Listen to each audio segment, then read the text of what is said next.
দর্শক স্বাগত জানাচ্ছি ইস্পাহানি মির্জাপুর জিরো আওয়ারে। আমি তৌহিদ শান্ত। আজকে আমাদের অনুষ্ঠানের বিষয় আমরা ঠিক করেছি কি থাকছে জুলাই সনদে। জুলাই সনদ নিয়ে ব্যাপক আলোচনা হচ্ছে, আপনারা জানেন ঐক্যমত্য কমিশনে ব্যাপক আলোচনা হচ্ছে, বিভিন্নভাবে আলোচনা চলছে, কিন্তু আমরা একটি বিষয় জানাতে চাই যে সাধারণ মানুষের কাছে এই জুলাই সনদ এবং জুলাই ঘোষণা এই দুটোর পার্থক্য যেমন একটু গোলমেলে লাগছে, এর এর সঙ্গে আরও একটি বিষয় যে আসলে জুলাই সনদে কি কি থাকছে। আমরা যারা কিছুটা পড়ালেখা করি বা আশেপাশে খোঁজখবর রাখি তারা হয়তো বা কিছু জানছে, কিন্তু তারপরও এরপরও আমাদেরও কিন্তু বিভ্রান্তি রয়েছে যে জুলাই সনদে কি থাকছে। আমরা চেষ্টা করব জুলাই সনদের এই বিষয়গুলো জানার জন্য। আরেকটি বিষয় খুবই আলোচিত আজকে সারাদিনে, সেটি দর্শক আপনারা জানেন যে কুমিল্লায় আমরা দেখেছি যে এনসিপি এবং বিএনপি ব্যাপক সংঘর্ষের ঘটনা ঘটেছে বিকেলের দিকে কুমিল্লার মুরাদনগরে। এই বিষয়টিও আলোচনায় রয়েছে। তবে এই সব বিষয়ে আলোচনার আগে আমরা শিরোনাম দেখে আসবো। এর আগে আমি পরিচয় করিয়ে দিতে চাই আমাদের আজকের অতিথিদের সঙ্গে। আমার সঙ্গে রয়েছে বিএনপির সমাজ কল্যাণ বিষয়ক সম্পাদক কামরুজ্জামান রতন, আপনাকে স্বাগত জানাই, এবং জাতীয় নাগরিক পার্টি এনসিপির যুগ্ম সদস্য সচিব মোহাম্মদ মাহিন সরকার, আপনাকেও স্বাগত জানাচ্ছি। আমরা আমাদের বরাবরের মতো যে শিরোনামটি দেখাই সেটি দেখে আলোচনা শুরু করব। সরকারের ভুল সিদ্ধান্তে আবারও মাথাচাড়া দিতে পারে ফ্যাসিবাদ, বললেন তারেক রহমান। সতর্ক থাকার আহ্বান। শহীদ মিনারে নতুন বাংলাদেশের ইশতেহার দেয়া হবে, বললেন নাহিদ ইসলাম। জুলাই ঘোষণাপত্র জুলাই মাসেই দেয়ার দাবি এনসিপির। অমীমাংসিত 7 বিষয়ে দ্রুত ঐক্যমত্যে পৌঁছানোর আশাবাদ ঐক্যমত্য কমিশনের। অন্তর্বর্তী সরকারের বিদায়ের সময় এসেছে, মন্তব্য দেবপ্রিয় ভট্টাচার্যের।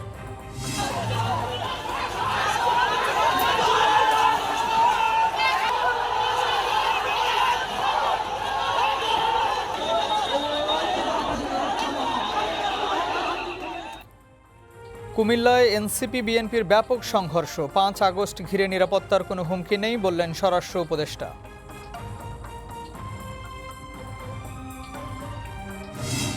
এবং ঋণের নামে 950 কোটি টাকা আত্মসাতের অভিযোগে নাবিল গ্রুপের চেয়ারম্যান সহ 30 জনের বিরুদ্ধে দুদকের মামলা। সাংবাদিক মুন্নি সাহাকে জিজ্ঞাসাবাদ। দর্শক শুনছিলেন শিরোনাম, আমরা আলোচনায় শুরু করব। আমি একটু মাহিন সরকারের কাছ থেকে আসতে চাই। আমরা শেষ যে বৈঠকটি দেখলাম সেখানে জাবেদ রাসিন একটি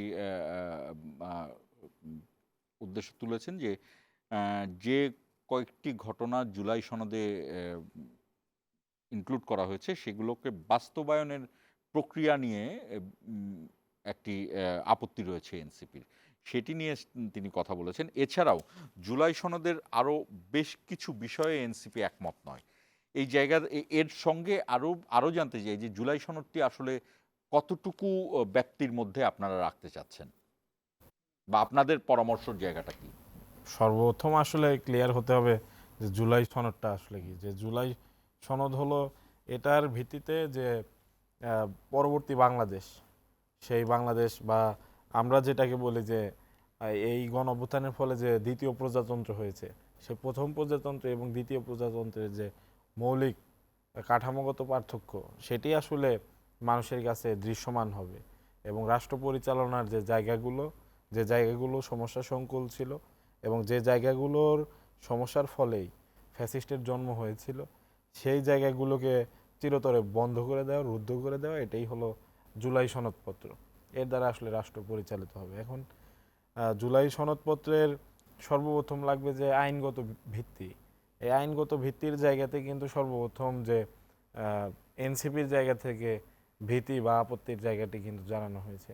শুধু এনসিপি নয়, কিছুক্ষণ আগে জামাত ইসলামী একই কথা বলেছে। জামাত ইসলামী এবং গণ অধিকার পরিষদ বলেছে। কারণ যদি কোনো একটি গুরুত্বপূর্ণ ডকুমেন্টেশনের আইনগত ভিত্তি না থাকে রাষ্ট্রীয় ক্ষেত্রে, তো সেই ক্ষেত্রে সেটি পরবর্তীতে কিভাবে কার্যকর হবে, নাকি শুধুই কাগজে বাঘ হয়ে থাকবে, এটি তো আসলে আমাদের একটি প্রশ্নের জায়গা। তো সেই জায়গা থেকে এনসিপি অবশ্যই সেই ব্যাপারটি নিয়ে সম্পূর্ণভাবে কনসার্ন, এবং এনসিপি মনে করে যে আগে আইনগত ভিত্তি আগে থাকতে হবে, তারপর জুলাই সনদপত্র ঘোষণা করতে হবে। এবং একই সাথে নাহিদ ইসলামের পাশাপাশি আক্তার হোসেনও কিন্তু তিনি তার বক্তব্যে বলেছেন যে সনদ যখন ঘোষিত হবে তখন থেকে এটি আসলে কার্যকর দেখতে চায় এই নতুন বাংলাদেশের যারা আন্দোলনে যুক্ত ছিলেন, নতুন বাংলাদেশে যারা স্বপ্ন দেখেছেন প্রত্যেকে।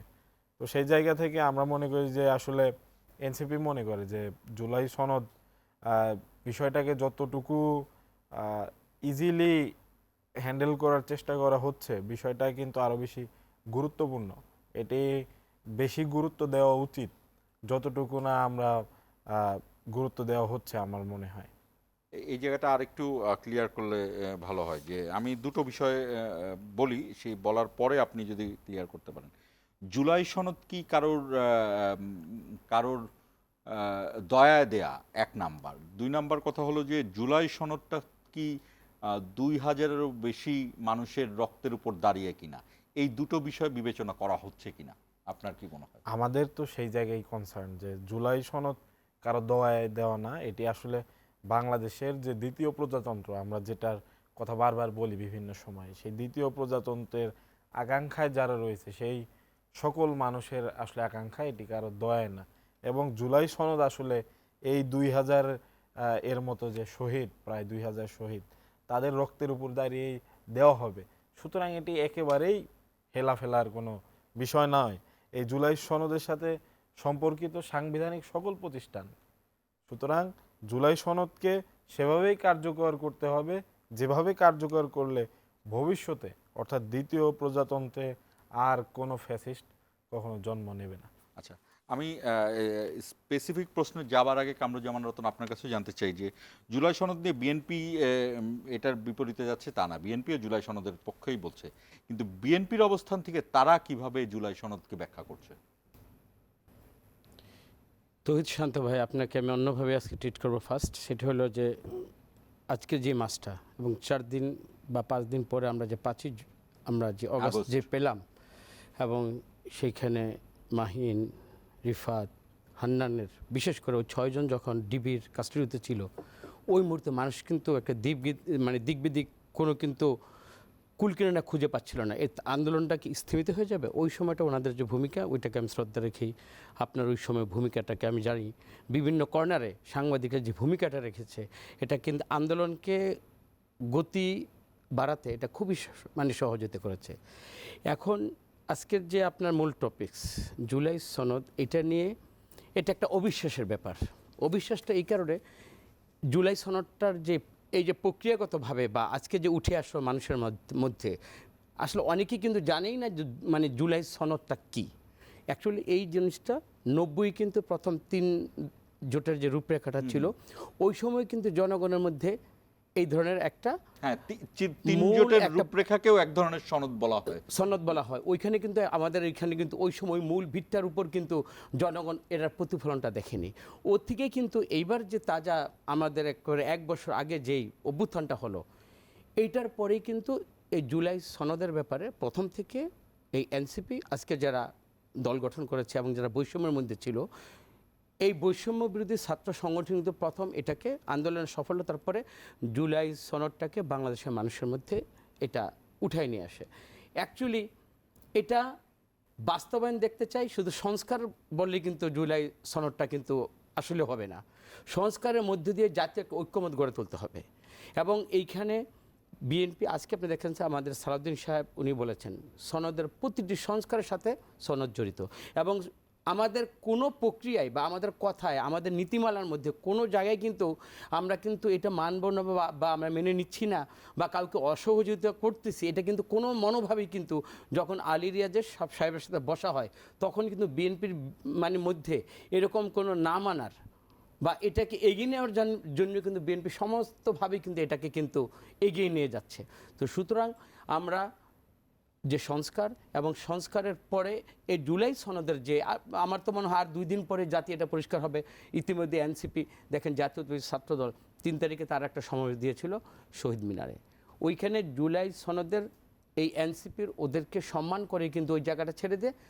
আচ্ছা, আমি যেহেতু এই কথাটা বললেনই, আমি একটু জানতে চাই, আপনি নিজেও ছাত্রদলের সেই গর্বিত সময় আপনি একজন নেতা ছিলেন। ছাত্রদল যে হঠাৎ করে এই ঘোষণাটি করলো, যেখানে এনসিপি আগে থেকেই ঘোষণা দিয়ে রেখেছিল যে শহীদ মিনারে তারা এই ছাত্র দলের একবার সেখানে একটা কর্মসূচি ঘোষণা করা, আবার সেখান থেকে সরে আসা, এটা কি ঠিক ছিল কিনা? এটা তো রাজনীতি মানে কি? সহমর্মিতা, সহাবস্থান, সমমর্যাদা দিয়েই কিন্তু আগামী দিনের পথ চলা। সেইখানে এই এনসিপি যে ঘোষণাটা করলো, এইখানে কিন্তু এটা নাথিং বিগ ডিল। আমি মনে করি এটা পাশাপাশি। আমরা তো আপনি দেখেছেন ও প্রান্ত থেকে তারা হয়তো অনওয়ার্ড ইয়ার দিকে যাবে, ঢাকা মেডিকেল হয়ে সচিবালয়ের দিকে যাবে।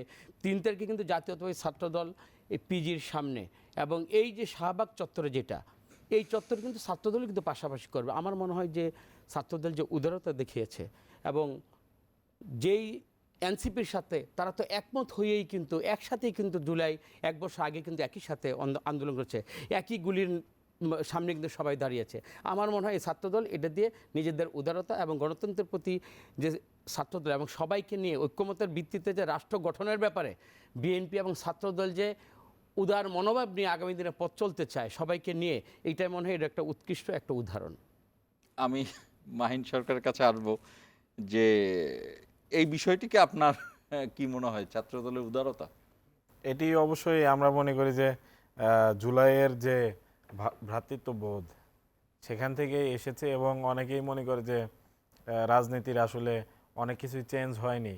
কিন্তু আমরা বলতে চাই যে এই জুলাইয়ের ফলে যে বাংলাদেশের রাজনীতির অনেক কিছুই চেঞ্জ হয়ে গেছে, এটাই হলো তার বাস্তব প্রমাণ।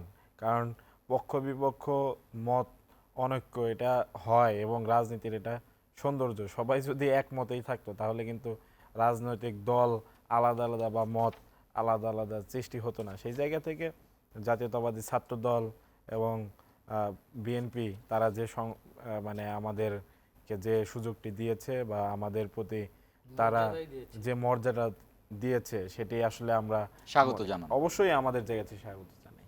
আমি যে বিষয়টি জানতে চাচ্ছিলাম, আবারও মাহিন সরকারের কাছে আসতে চাই।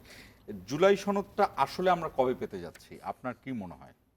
আমার মনে হয় যে জুলাই সনদ নিয়ে কাজ করার আগে জুলাই ঘোষণাপত্রটি দেওয়া দরকার। কেননা বিভিন্ন জায়গায় আসলে এই যারা বিষয়টিও আমি জানতে চেয়েছিলাম যে সনদ আর ঘোষণাপত্র এর পার্থক্যটা কি? এটি কিন্তু অনেক সময় মানুষের কাছে বিভ্রান্তির জায়গা, এটাও যদি আপনি একটু জানান। দেখুন, এটি আসলে সংবিধানের মধ্যে অন্তর্ভুক্ত হবে আমাদের যে জুলাই ঘোষণাপত্র সেটি।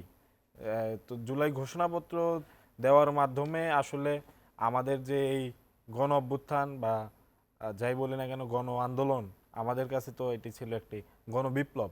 তো এটাকে সামগ্রিকভাবে একটি স্বীকৃতির মধ্যে নেওয়া, এবং এইখানে যুক্ত প্রত্যেকটি আন্দোলনকারী, প্রত্যেকটি বিপ্লবী আসলে তারা তখন নিরাপদ বোধ করবে। কেননা আমরা মনে করি যে এখনও যে পরিমাণ প্রোপাগান্ডা চালানো হচ্ছে দেশের ভেতর থেকে এবং দেশের বাইরে থেকে, এবং কালচারাল বিভিন্ন সাইট থেকে যেভাবে এখনও আন্দোলনকারীদের পুশ করা হচ্ছে, তাতে মনে হচ্ছে যে এই সরকার সঠিকভাবে এখনও যে ফ্যাসিবাদের যে শেকড়গুলো আছে সেগুলোকে উপড়ে ফেলতে পারেনি।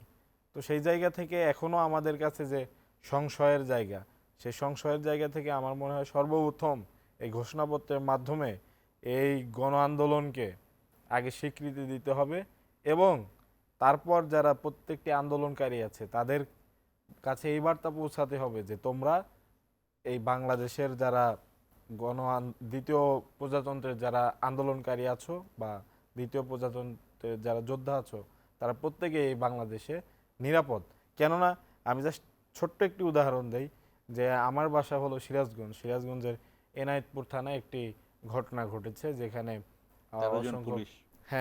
পুলিশ হত্যাকাণ্ড হয়েছে। তো এখন কথা হচ্ছে যে এই ঘটনাটি একটি বেশ এখন পর্যন্ত ফ্ল্যাশ হয়নি, কিন্তু এটির নানামুখী ডাইমেনশন আছে ব্যাখ্যা করার মতো। দিন শেষে এখানে 6,500-এর মতো লোককে অজ্ঞাতনামা আসামি রেখে এখনও কিন্তু সেই মামলাটি একেবারে শেষ করে দেওয়া হয়নি, ডিসমিস হয়নি। এখন কথা হচ্ছে যদি পরবর্তীতে পলিটিক্যাল গভর্নমেন্ট আসে, পলিটিক্যাল গভর্নমেন্টের দায়িত্ব তো হবে যে আইনকে আইনের গতিতে চলতে দেওয়া, কারণ নির্বাহী বিভাগ তো কখনো বিচার বিভাগের উপরে হস্তক্ষেপ করবে না। দিন শেষে সেখানে 6,500 আন্দোলনকারী তারা কিন্তু ফেঁসে যাবে। এখন কারা ফেঁসে যাবে, এটি আমাদের প্রশ্ন। তো এই ধরনের যে ছোট ছোট বিষয়গুলো এগুলো কিন্তু দিন শেষে আন্দোলনকারীদের মনে সংশয় সৃষ্টি করছে। তো আমার মনে হয় যে জুলাই ঘোষণাপত্র দেওয়া মাত্রই এই যে গণ আন্দোলন সেটি সর্বপ্রথম স্বীকৃতি পাবে। কেননা জুলাই ঘোষণাপত্র নিয়ে আমাদের বৈষম্য বিরোধী ছাত্র আন্দোলন, যখন আমরা বৈষম্য বিরোধী ছাত্র আন্দোলনে ছিলাম তখন গত বছরের ডিসেম্বরের শেষ দিকে আমরা একটি প্রোগ্রাম ডেকেছিলাম।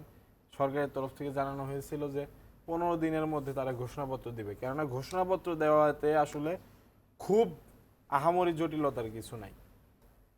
কিন্তু জুলাই সনদ সর্বপ্রথমের আইনগত ভিত্তি নিশ্চিত করতে হবে। সেই কারণে এনসিপি এখন কিন্তু বলছে যে আগে আইনগত ভিত্তি নিশ্চিত করে তারপর জুলাই সনদ দিতে হবে, তার আগে ঘোষণাপত্র আমরা চাই। এবং এখানে আরেকটু বলি যে যে কারণে আক্তার হোসেন বলছেন এই জায়গাটাও আপনি একটু ক্লিয়ার করবেন।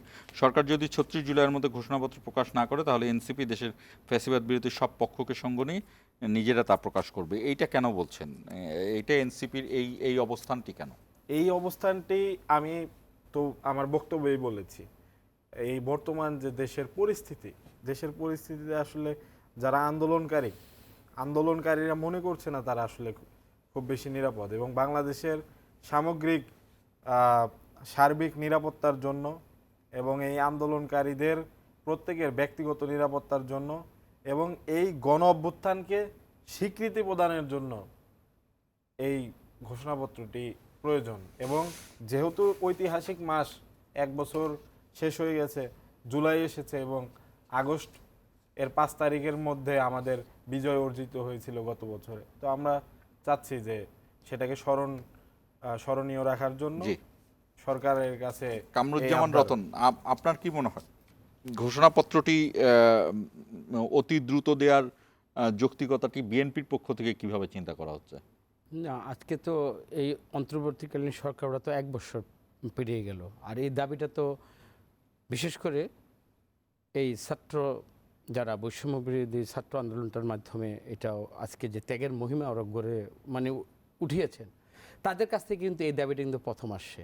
এখন জুলাই সনদ মানে কিন্তু ক্ষমতায় বসানো বা ক্ষমতা থেকে সরানো না, এটা একটা আমূল একটা পরিবর্তন। এই কারণে ওনারা একটা প্রতিকার চাচ্ছেন। প্রতিকারটা হলো এ ধরনের যে পরবর্তীতে যে কেউ ক্ষমতায় আসলে যারা এখানে আসলেই ফিল্ডে যারা কাজ করেছে তারা যেন ভবিষ্যতে কারো রোষানলে পড়ে তারা ব্যক্তিগত এবং তাদের সাংগঠনিকভাবে তারা যেন কোনো ক্ষতিগ্রস্ত না হয়। এটাও কিন্তু জুলাই সনদের তারা কিন্তু একটা এসিউরেন্স, এইভাবে তারা আইনগতভাবে একটা প্রোটেকশন চাচ্ছে। আর আমি মনে করি জুলাই ঘোষণাপত্রে শহীদ এবং গাজীদের রক্ত আর ত্যাগের যে প্রতিচ্ছবিটা ফুটে উঠেছে, এটাকে কিন্তু রাষ্ট্রীয় কাঠামোতে এটাকে মর্যাদা দিতে হবে এবং আইনের মাধ্যমেই এই প্রোটেকশনটা, এই চাওয়াটা এটা যৌক্তিক। আমি ব্যক্তিগতভাবে, আমরা তো আন্দোলন করেছি 90, আমরা বিশেষ করে আমরা দেখেছি তো যদি এরশাদ সরকারটা টিকে যেত ওই সময়টা আমাদের জীবন কার কীভাবে হতো সেটা আমরা তো একটা আন্দোলন সংগ্রামে এই পর্যায়ে থেকে 90 টাকাতে আমরা বিশেষভাবে আমরা তো ওইটাকে আমরা দেখেছি। আসলে সত্যি যে একটা অভ্যুত্থানের পরে একটা সরকার আসবে, এখন অন্তর্বর্তীকালীন সরকার, তারপর জনগণের প্রত্যক্ষ ভোটে একটা সরকার আসবে। আমার মনে হয় এই বৈষম্য বিশেষ করে এনসিপি এখন যেটা চাচ্ছে, আমার মনে হয় তারা এটা এইভাবেই চাচ্ছে যে ক্ষমতায় আসার জন্য না, কিন্তু ক্ষমতায় যারা আসবে তারা যেন আরেকটা দানবে পরিণত হয়ে বা তাদের রোষানলে পরে তারা যেন ক্ষতিগ্রস্ত না হয়। এটা হলো আমার একেবারে সাদামাটা কথায় আমি এটা বুঝি আর কি। এবং এইটা পরবর্তীতে যে কোনো সরকার রাষ্ট্র কাঠামোতে যে আর যেন কোনো দানবকে সরাতে, আর যেন আমাদের সম্মিলিতভাবে রাজপথকে প্রকম্পিত করতে না হয়। আপনার এই অবস্থানটা কি বিএনপির অবস্থান কিনা? অবশ্যই আমরা বিএনপি তো জনগণকে নিয়েই, বিএনপি তো আমাকে জনগণ যখন আমাদের ঐক্যমত সরকার আমরা যখন গঠন করব, এখন এনসিপি ওইখানে আসেনি, বাট অপর দলগুলো দেখেন, জুনায়েদ সাকিন, নূর, মান্না ভাই, সাইফুল হক, তারপর অপর এই যে আমাদের ইয়ারা আছেন, আমাদের অন্যান্য যারাই এই গণতন্ত্র প্রেমিক মানুষগুলা, ফুয়াদ, যারা এবি পার্টির সবাই কিন্তু, জামাত ইসলাম, সবাই কিন্তু এর মতের বাইরে না। হয়তো এক একজন এক এক আঙ্গিকে কথা বলছেন বা এক একজনের দাবিটা অন্যভাবে এখানে উপস্থাপনা করছেন। আমার মনে হয় যে মূল লক্ষ্য থেকে, বিশেষ করে দেখেন আপনি এর মধ্যে যে আমাদের মধ্যে এত বিভাজন বা কথার যে কাদা ছড়িয়ে চলছিল, যখনই যে একটা নরপিচাসরা গোপালগঞ্জে যে কাজটা করলো, সাথে সাথে দেখেন ওই দিন সবাই তো আবার একই টেবিলে বসেছে। তো আমি মনে করি যে এই স্পিরিটটা থাকতে হবে যে ফেসিস্ট হাসিনা এইটা আসলে বা এইটা যে মানে আসার যে সুযোগ, অবশ্যই বাংলাদেশে কখনো 10 বছর হোক 15 বছর হোক, তারা আবার মাথাচাড়া দিবে বা তারা আবার দৃশ্যমান হবে যদি আমাদের মধ্যে অনৈক্য হয়।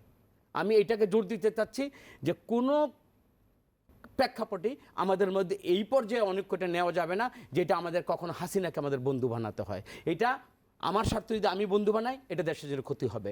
আজকে জামাত যদি তারা ক্ষমতায় আসার জন্য তারা যদি আমুলকে বন্ধু বানায়, এটা দেশের মানুষের সাথে রক্তের সাথে চরম একটা বেইমানি হবে।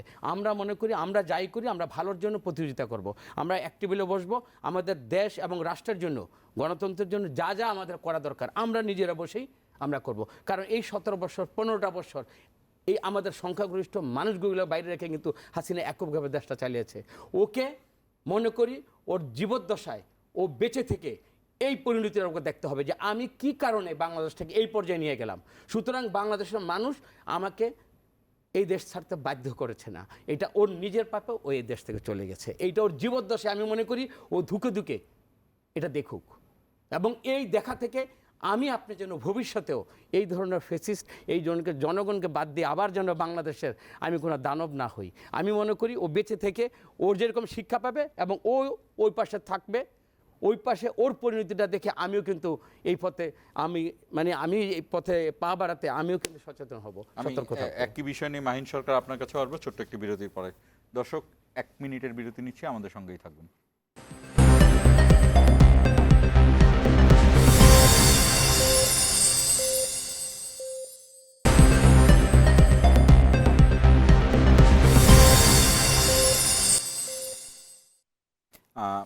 দর্শক শুনছিলেন আমরা জুলাই সনদ নিয়ে আলোচনা করছিলাম।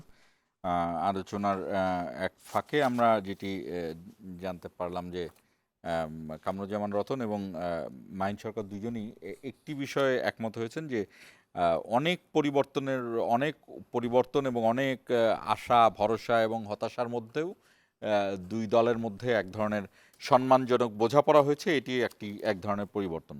আমি আরেকটু আবারও জুলাই সনদে আসতে চাই মাহিন সরকার। আগামীকাল জুলাই সনদের গ্রহণযোগ্য মানে এই আগামীকাল মানে এখন চলেই আসছে আজকে সনদের গ্রহণযোগ্য খসড়া সব দলের কাছে তুলে দেওয়া হবে। এক্ষেত্রে এনসিপির অবস্থান কি? এই খসড়া তো আগেই দেয়া হয়েছিল। এনসিপি কিন্তু আসলে এনসিপির যিনি আমাদের দলের আহ্বায়ক তিনি তার জায়গা থেকে কিন্তু নাহিদ ইসলাম স্পষ্ট বলেছেন, নাহিদ ইসলাম কিন্তু বলে দিয়েছেন যে আসলে জুলাই ঘোষণাপত্রকেই এনসিপি সর্বপ্রথম প্রায়োরিটি দিচ্ছে, যেহেতু বৈষম্য বিরোধী ছাত্র আন্দোলন তার প্ল্যাটফর্ম থেকে সর্বপ্রথম এই সরকারের কাছে দাবি করেছে যে ঘোষণাপত্র দেওয়া দরকার। ইনফ্যাক্ট এই সরকার গঠিত হওয়ার পরপরই ঘোষণাপত্র দেওয়া উচিত ছিল, কিন্তু দেরি করতে করতে এখনও তারা দেরি করে ফেলছে। আর জুলাই সনদের যে মূল বিষয়গুলো, হ্যাঁ, যেমন সাংবিধানিক প্রতিষ্ঠানগুলোর উপরে সরকারের বা নির্বাহী বিভাগের আসলে নিয়ন্ত্রণ, এই প্রশ্নে কিন্তু 2 দিন আগে বেশ শোরগোল হয়েছে এবং বিএনপি কিন্তু ওয়াক আউট করেছে। তো সেইখানে একটি বিষয় দেখা গেল যে চাকুরির দাবি থেকে কিন্তু আমাদের এই আন্দোলন শুরু, দিন শেষে আবু সাইদ, শহীদ ওয়াসিম তাদের বুলেট খাওয়া এবং তারপরে তাদের শাহাদাত বরণ এবং তারপরে কিন্তু এটা গণঅভ্যুত্থানের দিকে চলে গেছে। আমাদের কিন্তু সেখানে আর তারপরে কোটা নিয়ে কোনো কথা ছিল না যে আমার তোর কোটা তুই নে, আমার ভাইকে ফিরিয়ে দে, হাসিনার উদ্দেশ্যে আমরা স্লোগান দিয়েছি। তো দিন শেষে মানুষের রুটি রুজির সাথে সম্পর্কিত এবং আমাদের মতো উঠতি তরুণদের জীবিকার সাথে যেটি সম্পর্কিত সেটি হলো পিএসসির যে সংস্কার বা এখানে চাকরির ক্ষেত্রে একটি নিরপেক্ষতা, বিসিএস ভাইবা বোর্ডে প্র্যাকটিক্যালি অটোনোমাস একটি বডি করা। শুধু এটা একটা উদাহরণ দিচ্ছে, এরকম সাংবিধানিক প্রতিষ্ঠান আরও আছে, যেমন নির্বাচন কমিশন। তো সেই জায়গাগুলোতে নিরপেক্ষতা এবং নির্বাহী বিভাগের সম্পূর্ণ আয়ত্ত মুক্ত করা, এটি কিন্তু একটি এই দ্বিতীয় প্রজাতন্ত্র যেটি আমরা বারবার বলছি সেটির একটি কমন দাবি। হাসিনা ফ্যাসিস্ট হয়েছিল এগুলোর উপর নিয়ন্ত্রণ প্রতিষ্ঠার মাধ্যমে। তো সেই জায়গাগুলোতে যদি সংস্কার না আসে তাহলে কিন্তু নাহিদ ইসলাম এই গণ অভ্যুত্থানের এক দফার ঘোষক তিনি কখনোই জুলাই সনদে সাইন করবেন আমি এনসিপির বা তরুণ প্রজন্মের একজন প্রতিনিধি হিসেবে আমার মনে হয় না। তার আগে জুলাই ঘোষণাপত্র এই সরকারের দেওয়া উচিত এবং প্রত্যেক আন্দোলনকারীকে এই সরকারের ফিল করাতে হবে যে এই সরকারের আমলে তারা নিরাপদ এবং ভবিষ্যতের জন্য তারা আচ্ছা, নিরাপদ। আমি একটা প্রশ্ন রাখতে চাই। এই যে মানে আপনারা যে কয়টার কথা বলেছেন, একটি যেমন ওই যে মহা হিসাব নিরীক্ষক যেটা কম্পোট্রোলার এবং অডিটর বিভাগ, এটি একটি, পিএসসি একটি, দুদক একটি, নির্বাচন কমিশন বিষয়ে সম্ভবত এক ধরনের ঐক্যমতে আসছে এর সবগুলো দল, কিন্তু এইগুলোর ব্যাপারে এখনো ঐক্যমতে আসে নাই যে এদের নিয়োগ প্রক্রিয়াটা কেমন হবে। আমি জানতে চাই যে এই প্রত্যেকটা প্রতিষ্ঠানই যদি এইভাবে স্বাতন্ত্র করে দেয়া হয়, তাহলে কি মনে হয় না যে এক্সিকিউটিভ বডি যেটা মানে নির্বাহী বিভাগ যেটা বাংলাদেশের বা সরকারের নির্বাহী বিভাগ মানে প্রধানমন্ত্রী, তিনি তার ক্ষমতা রাষ্ট্র পরিচালনার জন্য যতটুকু থাকা উচিত তার চেয়ে কমে যাবে বা তার চেয়ে খর্বকায় না, হবে? কখনোই নয়। এটি আসলে জবাবদিহিতার জায়গাটি আরো বৃদ্ধি হবে। জবাব যেমন যতগুলো উন্নত বিশ্বের রাষ্ট্র আছে, যেমন আজকে যদি ট্রাম্পের দেশকে আমি দেখি, ট্রাম্পের দেশের যেই প্রশাসন রয়েছে এবং প্রশাসনের বাইরে যেই সাংবিধানিক প্রতিষ্ঠানগুলো রয়েছে সেগুলো কিন্তু ট্রাম্পকে জবাবদিহিতা এখনো করতে পারে, যে কারণে ট্রাম্প চাইলে যা ইচ্ছা তাই সে কিন্তু করতে পারবে না। এই কারণেই কিন্তু তারা উন্নত সভ্য। বাংলাদেশের মতো দেশে আমরা যদি সেই পলিসি অ্যাপ্লাই না করি, এখনো যদি আমরা সেই একেবারে এক ব্যক্তি কেন্দ্রিকতা এর মধ্যে নিমজ্জিত থাকি, তাহলে কিন্তু আলটিমেটলি এই ফ্যাসিজমের উপকরণগুলো মূলোৎপাটন হবে না। আমাদের এই সামগ্রিক যে বাংলাদেশের কাঠামো, প্রশাসনিক কাঠামো বলি বা শাসন ব্যবস্থার সকল উপকরণ সবগুলোই এসেছে ব্রিটিশ আমল থেকে। ব্রিটিশ আমলে এটির উদ্দেশ্যই ছিল ট্যাক্স কালেক্ট করা, জনগণকে শোষণ করা এবং জনগণকে কিভাবে দমিয়ে রাখা যায় তাদের মধ্যে বিভাজন সৃষ্টি করা। ফলাফল ব্রিটিশরা কিন্তু বিদায় নিয়েছে, তারপর সেখানে নামমাত্র প্রশাসনের মাথায় এসে বসেছে কিন্তু শাসক হিসেবে পাকিস্তানি শাসক গোষ্ঠী, তারাও বিদায় নিয়েছে। ৭১ সালে বাংলাদেশের মানুষ স্বাধীনতা লাভ করেছে, ভেবেছে তাদের প্রজাতন্ত্র সুন্দর, এবং যেই গণতন্ত্র ১৯৭০ সালে তারা ব্যালটের মাধ্যমে প্রতিফলন করেছে সেই ঢেউ কিন্তু এই সংবিধানে এসে লাগেনি। এবং আওয়ামী লীগের যে ৭০-এর ইশতেহার তার কিঞ্চিত প্রতিফলন এই সংবিধানে তারা দেখাতে পারেনি। ফলাফল ৭১-এর পরেও বাংলাদেশের গণতন্ত্রের অগ্রযাত্রা হয়নি। ৯০-এর গণ অভ্যুত্থানের মাধ্যমে নতুন করে ২০ বছর পরে এখানে সেই প্রজন্মের একজন আমার সাথে সহ আলোচক হিসেবে আছেন, ২০ বছর পরে তার যাত্রা শুরু, আবার সেখানে বিভিন্ন বাধা বিপত্তি। কারণ কি? কারণ সেই কাঠামো ব্রিটিশ আমলে সেই কাঠামো তো পুরোপুরি যায়নি। তো আপনি সেটাকেই যদি রেখে দেন, সেভাবেই রেখে দেন, তাহলে তো আর একটি ফ্যাসিস্ট আসবে, আপনি ব্যক্তিগতভাবে যতই সৎ হন না কেন। তো সেই জায়গা থেকে এনসিপি মানে আইনগুলোই আমাদের প্রত্যেককে ছোট ছোট শেখ হাসিনায় রূপান্তরিত করছে। এক্স্যাক্টলি, আমি যতই ব্যক্তিগতভাবে সৎ লোক হই না কেন, আসলে কাঠামোটাই এমন তারা আমাকে সার্ভ করার জন্য প্রস্তুত যদি আমি ওই চেয়ারটাতে বসি। আমি কামরুজ্জামান রতনের কাছে আসতে চাই, আপনি এই বিষয়টিকে বলতে, কারণ যেটি এর আগেও আমরা দেখেছি যে যদি প্রধানমন্ত্রীর পরামর্শেই, যদিও এদেরকে নিয়োগ দেয় রাষ্ট্রপতি অর্থাৎ নির্বাচন কমিশন, পিএসসির যিনি প্রধান, এই যে মহা হিসাব নিরীক্ষক তার প্রধান, দুদকের যদিও দুদক এখনো পুরোপুরি অটোনমাস না, সেই জায়গাতে এদের নিয়োগ কিন্তু আসলে রাষ্ট্রপতি দিলেও আপনি জানেন সংবিধানের একটি ধারা অনুযায়ী রাষ্ট্রপতি সব কাজই করেন প্রধানমন্ত্রীর পরামর্শক্রমে।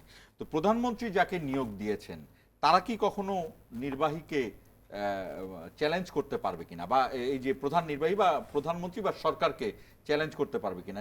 এর মধ্যে যেমন নির্বাচন কমিশনের প্রধান যদি প্রধানমন্ত্রীর পরামর্শই হয়, পিএসসির প্রধান যদি প্রধানমন্ত্রীর পরামর্শই হয়, তো ওই সরকারের পক্ষ থেকে একটা তালিকা ধরিয়ে দিলে পিএসসি তো তাদেরকেই নিয়োগ দিবে। এটা আমি একটা হাইপোথেটিক্যালি বললাম আপনাকে, আপনি এটাকে কিভাবে ব্যাখ্যা দিবেন? আমাদের এই বাংলাদেশের মানচিত্রের, ভূখণ্ডের পৃথিবীর মানচিত্রে বাংলাদেশটার ৫৪ বছর হলো। এটার মধ্যে বিশেষ করে ৩টা সংগ্রাম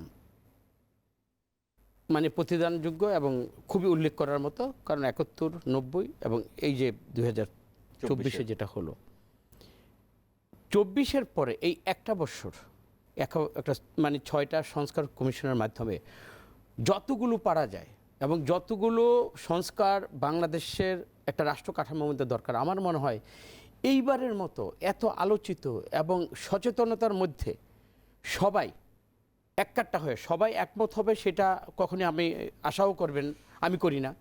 কিন্তু সর্বোচ্চ মানুষকে জানান দিয়ে পুঙ্খানুপুঙ্খানুভাবে দেখেন জুলাই সনদের খসড়াটা দিয়ে দিয়েছে এবং এটাকে পাবলিশ করা হবে, যদিও আমরা হাতে পাইনি পাবলিক হিসাবে, কিন্তু মানুষ কিন্তু এই প্রস্তাবনাগুলো দেখবে, দেখার পরে এটাকে তার প্রতিটা মানুষ তার বিবেক দিয়ে কিন্তু এগুলোকে পর্যালোচনা করবে এবং এইটাই কিন্তু বাংলাদেশ একটা মোট মানে একটা মতের একটা প্রতিফলন। আমার মনে হয় যেইভাবে এইটাকে জনগণের মাধ্যমে কাছে এইভাবে তুলে ধরা হয়েছে, এটা বাংলাদেশ সৃষ্টির পরে কখনই হয়নি। আমার মনে হয় সংস্কারের মাধ্যমে যে কোনো সনদের মাধ্যমে বাংলাদেশকে একটা সঠিক একটা বিনির্মাণের জায়গায় নিয়ে যেতে চাচ্ছে সবাই।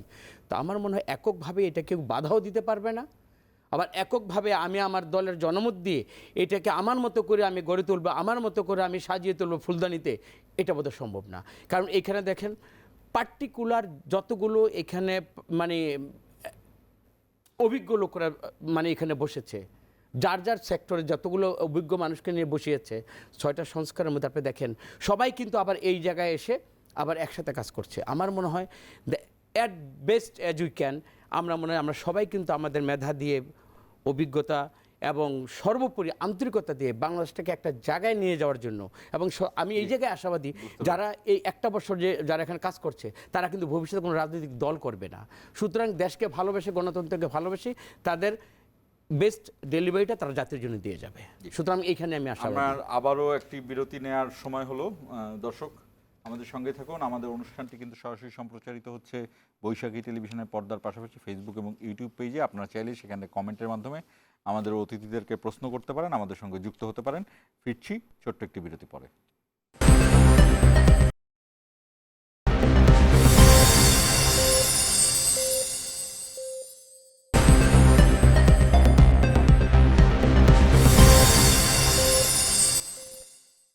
দর্শক আবারও ফিরলাম ছোট্ট বিরতি শেষে।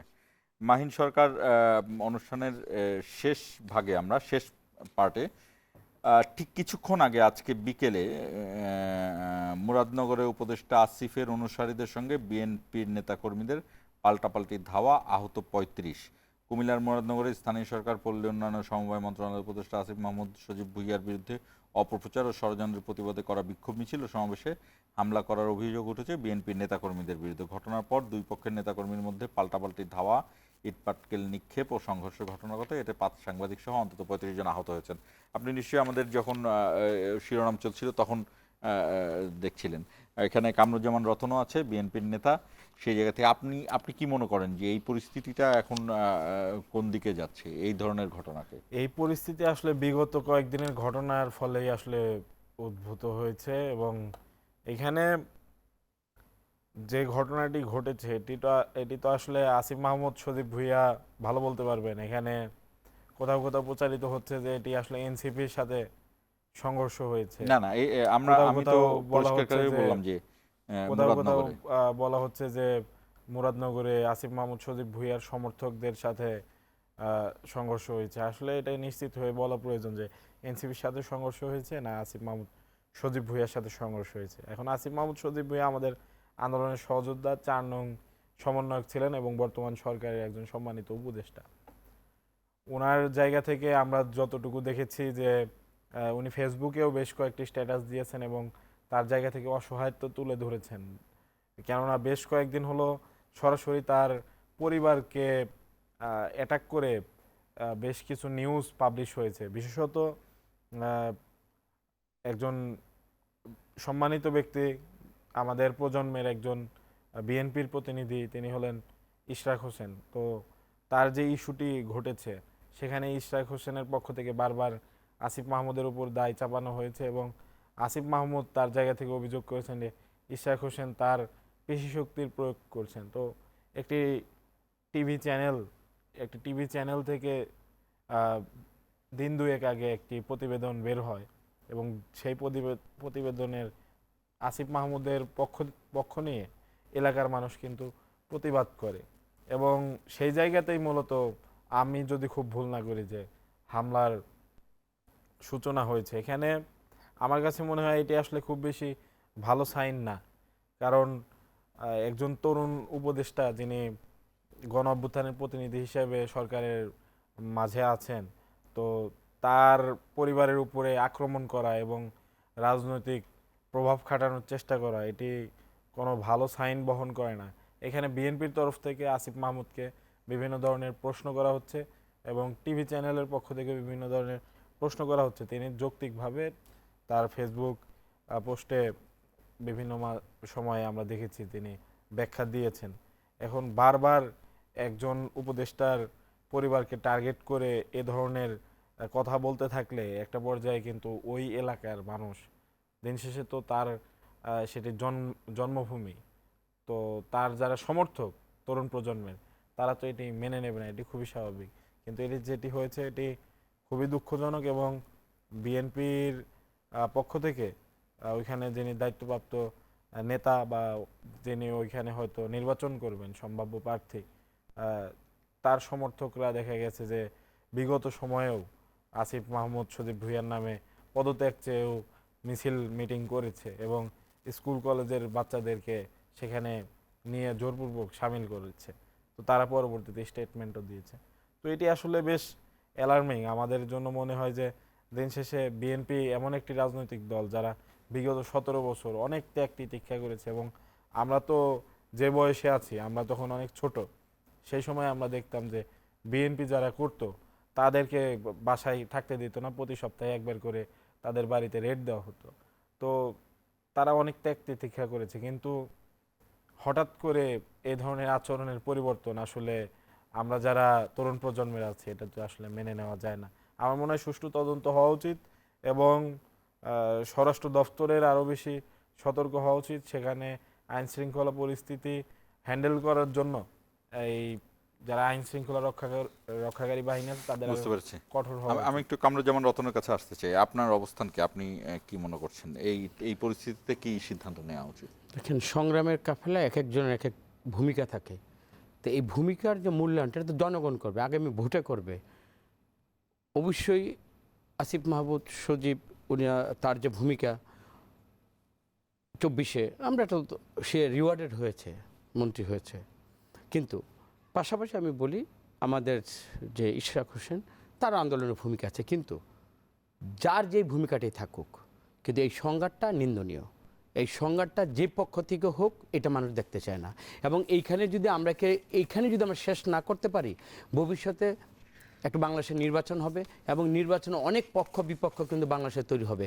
আমি মনে করি যে এই জিনিসটা শুধু আমি আলোচনা করলেই হবে না, এটাকে সমাধানের একটা সঠিক পথ বের করে রাখতে হবে। আদারওয়াইজ এই বাংলাদেশটা কিন্তু কাঙ্ক্ষিত লক্ষ্য মানে কেউ আমরা পৌঁছতে পারবো না। সুতরাং এই ধরনের আমাদের অনাকাঙ্ক্ষিত অবশ্যই বলবো। এবং এই যে এরিয়াটা, এটা কায়কোবাদ সাহেবের এরিয়া, মুরাদনগর, শাহ মোফাজ্জল হোসেন চৌধুরী কায়কোবাদ। সেও দীর্ঘদিন ডিপটাইপ ছিল, দেশের বাইরে ছিল এবং আমি মনে করি 21 আগস্ট গ্রেনেড হামলা মামলায় তিনিও বেশ ডিপ্রাইভড। এইগুলো আমি বললাম তো আমার ত্যাগ থাকবে, আমার আন্দোলনের ভূমিকা থাকবে, তার মানে এই না যে পরবর্তীতে আমি যাই করবো আইনের বাইরে আমরা কেউ যাব না। আইনকে শ্রদ্ধা করবো এবং আমার পাশাপাশি যে সহমত আমার আদর্শের ভিত্তিতে আমি সংগ্রাম করব, আমি ভোট চাইতে যাব। পাশাপাশি কোনো ঘটনার কারণে, কোনো মানসিকতার কারণে এই ধরনের সংঘর্ষ এটা কাম্য নয়। বাহ, ঠিক আছে। আমি আরেকটি বিষয় কামরুজ্জামান রতন আপনার কাছে জানতে চাই। সেটি হলো যে আজকে আপনাদের দলের ভাইস চেয়ারম্যান আব্দুল আউল মিন্টু তিনি ফেনীতে একটি অনুষ্ঠানে বলেছেন যে আগামী নির্বাচনে অংশ নিচ্ছেন খালেদা জিয়া। আব্দুল আউল মিন্টু আমরা জানি যে বিএনপি চেয়ারপারসনের খুবই কাছের একজন নেতা এবং তার এই বক্তব্যের তাৎপর্যটা কি? কারণ খালেদা জিয়া অবশ্যই নির্বাচনে অংশ নেন, এটি তার সমর্থকরা, তার দেশব্যাপী তার অনেক সমর্থক এবং তিনি এখন জাতীয় নেতৃত্বে নেতায় পরিণত হয়েছেন। কিন্তু ওনার যে শারীরিক পরিস্থিতি, কয়েকদিন আগে আমি দেখলাম অসুস্থ, সেই জায়গাতে এই বিষয়ে সাধারণ সমর্থকরা কতটা আশাবাদী হবে? আব্দুল আল মিন্টু উনি আমাদের সিনিয়র মোস্ট একজন নেতা, কিন্তু আমি যতটুকু পার্টির ডেকোরাম যতটুকু আমি জানি বা যতটুকু আমি দেখেছি, বেগম খালেদা জিয়া উনি অংশগ্রহণ করুক, এটা আমরা নেতাকর্মী আমাদের সবাই সবার জায়গা থেকে চাই। বাট আমি মনে করি এই সংবাদটা বা এই ধরনের একটা প্রত্যাশা, যেটা জনগণকে আমি বার্তাটা দেব, এই বার্তাটা যদি আমার সংগ্রামী অ্যাক্টিং চেয়ারম্যান তারেক রহমান বলতেন, মহাসচিব বলতেন, রুহুল কবির রিজভী ভাই বলতেন, সালাউদ্দিন ভাই বলতেন, আমি এটাকে অনেক বেশি গ্রহণযোগ্য মনে করতাম। কারণ কোনো ধরনের কথা বলে বেগম খালেদা জিয়া উনি আমাদের সম্মানিত শুধু নন, উনি আমাদের চেয়ারপারসন, উনি কি করবেন বা ওনার ডিসিশনটা আমি মনে করি স্ট্যান্ডিং কমিটির মাধ্যমে যদি আসতো, এটাই মনে হয় যে সবচেয়ে বেশি গ্রহণযোগ্যতা পেত। এবং আমাদের প্রত্যাশার জায়গাটা আমি কর্মী হিসাবে তো অবশ্যই যাবো, বেগম খালেদা জিয়া আবার বাংলাদেশে কম্পিট করুক, মানুষের মাঝে আবার যাবে, এই প্রত্যাশা করি। বাট এটা আমি মনে করি এটার জন্য আমি ব্যক্তিগতভাবে এটাকে আমি ওইভাবে করে আমি মানে আমলে নিচ্ছি না। এটা আমার যখন পার্টি এই মানুষগুলো বলবে তখনই এটাকে আমি গ্রহণযোগ্য মনে করব। আমার হাতে একদম শেষ সময়, এক মিনিট করে দুইজনই ডাকসুর সঙ্গে সম্পর্কিত ছিলেন। আপনারা জানেন ডাকসুর নির্বাচনের তফসিল ঘোষণা করছে। আপনি কেমন চান মাহিন সরকার? আমি চাই যে এই গণ অভ্যুত্থানের প্রতিফলন ঘটুক আমাদের ডাকসুর ফলে, পরবর্তীতে যেন মানে এই ক্যাম্পাসগুলোতে কেউ আর একচ্ছত্র আধিপত্য বা ক্যাম্পাসগুলোতে একটি রাজনৈতিক দলের শুধু থাকা বা অন্য রাজনৈতিক দলগুলোকে এক্সক্লুড করে দেওয়া, প্রত্যেকের সহ অবস্থানটা যেন সুস্থিত হয়। এবং আমাদের গণ অভ্যুত্থানের ফলে যে নতুন স্বপ্ন তৈরি হয়েছে যে আমাদের হলে গিয়ে আমরা উঠবো, সিট নিজের সিটে থাকবো এবং নির্ধারিত মেয়াদ শেষে চলে যাব, আমরা কারো কাছে কোনো দায়বদ্ধ থাকবো না, চাকুরির জন্য একটি দলের আমরা আনুগত্য করব, সেরকম যেন আর না থাকে, এটি আমাদের প্রত্যাশা। কামরুজ্জামান রতন, আপনিও একটা সময় ঢাকা ইউনিভার্সিটিতে রাজনীতি করেছেন এবং ডাকসু সম্পর্কে অনেকটাই জাতীয় পার্লামেন্ট ইলেকশনের আগে ডাকসু যখন হয়, কারণ এই ডাকসু থেকে কিন্তু নেতৃত্বের বিকাশটা ঘটে। এবং এটার মধ্যে এবারে যে 9 সেপ্টেম্বর যে ডাকসু নির্বাচন অনুষ্ঠানের যে ঘোষণাটা এসেছে, আমরা মনে করি এই ডাকসু নির্বাচনের মাধ্যমে সাধারণ ছাত্রছাত্রীদের তাদের যে শুধু আন্দোলন, ক্ষমতায় বসা, রাজনৈতিক দলগুলোকে, প্যারেন্ট সংগঠনগুলোকে শুধু সাপোর্ট করে যাওয়া এটা না, তাদের যে গণদাবি আছে, তাদের ছাত্রের যে তাদের রিকোয়ারমেন্টস, তাদের চাকরি, এই যে বৈষম্য বিরোধী যতগুলো তাদের মৌলিক যতগুলো দাবি, এই দাবিগুলো যেন পূরণ হয় এবং ডাকসু যেন সঠিক ভূমিকাটা পালন করে। এবং এই ডাকসুকে কেন্দ্র করে হল ক্যাম্পাসগুলোতে এবং ক্যাম্পাসে যেন শান্তিপূর্ণ একটা সহাবস্থান থাকে। এবং এই নির্বাচনকে কেন্দ্র করে আবার যেন এই মুরাদনগরের মতো কোনো যেন এইখানে যেন আমরা কোনো বিশৃঙ্খলা, কোনো অশান্তি, মারামারি আমরা দেখতে চাই না। এটাকে ইনশিওর করতে হবে ঢাকা বিশ্ববিদ্যালয় প্রশাসনকে, সর্বোপরি এই সরকারকে। এটি আমার প্রত্যাশা। এই চমৎকার দুইজনের পক্ষ থেকে চমৎকার শুভকামনাকে আমিও শুভেচ্ছা জানাই। দর্শক, দুটো বিষয় আমি এক করতে চাই। একটি হলো যে 90-এর সর্বদলীয় ছাত্র সংগ্রাম পরিষদ, সেখানেও ডাকসুর নেতৃত্বে হয় এবং সেই ডাকসুর নেতৃত্বে কিন্তু এরশাদ সরকারের পতন ঘটেছিল। এবং আরেকটি বিষয়, সরাসরি যদি সম্পর্কযুক্ত নাও থাকে, ঠিক এত বছর পরে যখন ডাকসুর নির্বাচন হলো, তার মাত্র 2 থেকে আড়াই বছরের মাথায় এই সরকারের অর্থাৎ আওয়ামী লীগের পতন হতো। অর্থাৎ ডাকসু কতটা গুরুত্বপূর্ণ এই দুটি ঘটনার মাধ্যমে। এমনকি 71 সালের যদি মুক্তিযুদ্ধের কথা বলি, সেখানেও কিন্তু ডাকসুর একই ধরনের ভূমিকা ছিল। অর্থাৎ ঢাকা বিশ্ববিদ্যালয়ের এই যে স্টুডেন্ট ইউনিয়ন যেটিকে বলা, সেই ছাত্র সংসদের শক্তি, ছাত্র সংসদের গুরুত্ব, এই কতগুলো ঘটনা দেখলেই বা সেগুলোকে সামনে আনলেই বোঝা যায়। সেইখান থেকে ডাকসু যদি আমাদের প্রতি বছর হয়, সেখান থেকে বাংলাদেশের নেতৃত্বের যে সংকট আমরা দেখি, ছাত্র নেতৃত্বের জায়গা থেকে সেই জায়গাটি মুক্ত হবে, সেটি যেমন সঠিক। এবং এটিও সঠিক যে জাতীয় রাজনীতি কেমন হওয়া উচিত, সেটির একটি মড টেস্ট এই ডাকসুই করতে পারে। এই প্রত্যাশা রেখে শেষ করছি। ইস্পাহানি, মির্জাপুর, জিরা আওয়ার।